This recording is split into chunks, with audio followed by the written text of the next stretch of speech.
The American Revolutionaries. The Men Who Made the United States. Chapter 1.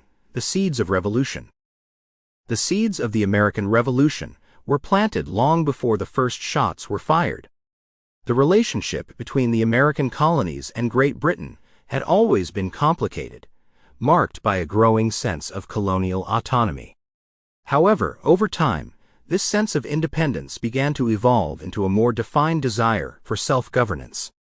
The early years of the 18th century saw the British government exercise more control over its colonies, but it wasn't until the mid-1700s that the tension truly began to build.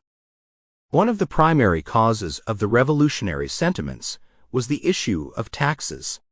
Following the French and Indian War, Britain found itself deeply in debt. The government looked to its American colonies as a source of revenue.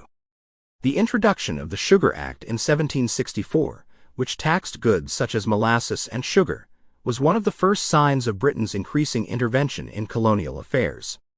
This was followed by the Stamp Act of 1765, which required colonists to purchase a stamp for every paper transaction, including newspapers and legal documents.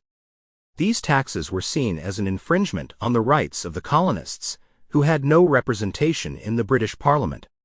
The phrase, "no taxation without representation," became a rallying cry, symbolizing the colonists' growing dissatisfaction with British policies. The reaction to these acts was swift and intense. Colonists organized boycotts of British goods, forming groups like the Sons of Liberty, who were responsible for acts of protest and civil disobedience.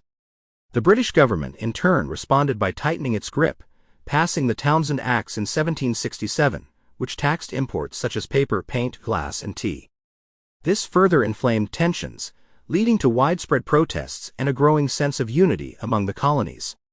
The Boston Massacre of 1770, in which British soldiers killed 5 colonists during a protest, became a symbol of British tyranny and was used to galvanize colonial resistance.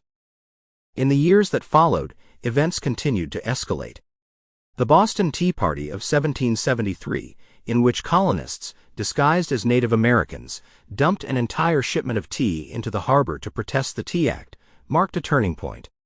The British responded with the Coercive Acts, also known as the Intolerable Acts, which closed Boston's port and placed the city under martial law.